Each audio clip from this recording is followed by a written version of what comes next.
ফেরাউনের ঘটনা তো কথা সাথে বললাম। ফেরাউন বলেছিল যে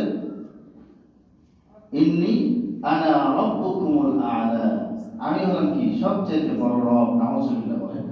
তাহলে এরকম জালেম বাদশা পৃথিবীতে আসছে কি আসে না? আসছে। আল্লাহ তাআলা মানুষদেরকে তাওহীদের দাওয়াত দেওয়ার জন্য, একত্ববাদের প্রতি মানুষের বিশ্বাস করানোর জন্য একজন নবী হলে তো যথেষ্ট ছিলেন।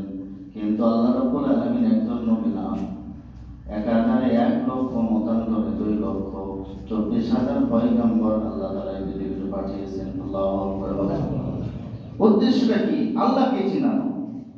উদ্দেশ্যটা হলো রাসূলকে চিনানো। উদ্দেশ্য হলো কিয়ামতের উপরে বিশ্বাস করানো। ঠিক কি না? আমানতু বিল্লাহি ওয়া মালাইকাতিহি ওয়া কুতুবিহি ওয়া রুসুলিহি ওয়াল ইয়াউমিল আখিরি ওয়াল কদরি খায়রিহি ওয়া শাররিহি মিনাল্লাহি তাআলা ওয়াল বা'সি বা'দাল মাউত। আল্লাহু আকবার।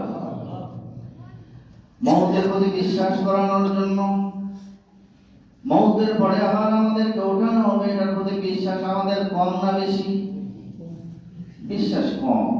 আর বিশ্বাস এত পরিমাণে কম, কমতে কমতে তলানি এমন পর্যায়ে হয়ে যাবে যে মানুষ মনেই করবে না যে মৃত্যু নামক একটি বস্তু আছে।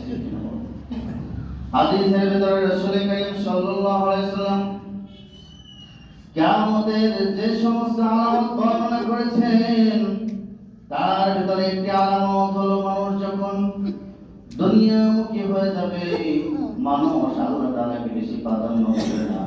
আজকে মুসলমানদের চরিত্রগুলো দেখেন, মানুষ আল্লাহকে বেশি প্রাধান্য দিচ্ছে নাকি দুনিয়াকে প্রাধান্য দিচ্ছে? প্রত্যেকটা এক্সাম্পল মিলে যাবে। কারণ মানুষ দুনিয়াকে প্রাধান্য দিতে কি মসজিদ ভরে যায় একবারে নামাজের সময়। কথা বলেন।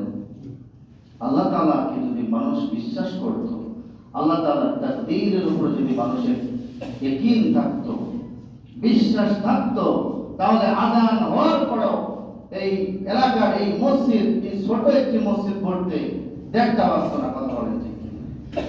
ঈমান নামক দৌলত আজকে হারিয়ে ফেলেছি।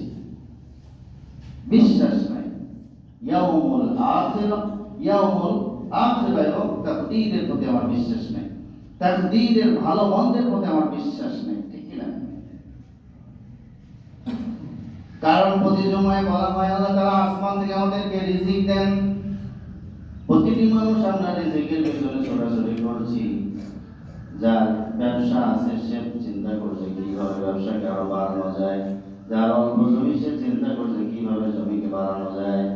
আর অনেকে এখন জমিতে আবাদ করার জন্য সুদের থেকে টাকা নেয়। কথা বলে ঠিক কিনা?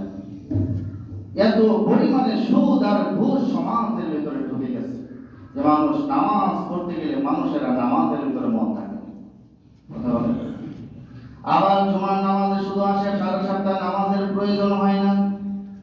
আমি বলতেছি এটা যে রাসূল কারীম সাল্লাল্লাহু আলাইহি ওয়াসাল্লাম আজকে 1450 বছর আগে আল্লাহ তাআলা যে তাওহীদের শিক্ষা দিচ্ছেন, তখন তো রাসূল কারীম সাল্লাল্লাহু আলাইহি ওয়াসাল্লাম কাফেরদেরকে দাওয়াত দিয়েছেন। কিসের? কাদেরকে দাওয়াত দিয়েছেন?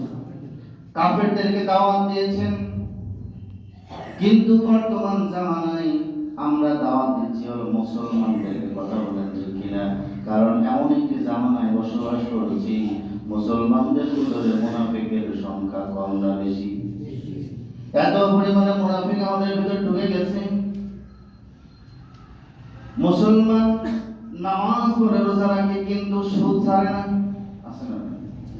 নামাজ পড়ে রোজা রাখে, হজ করে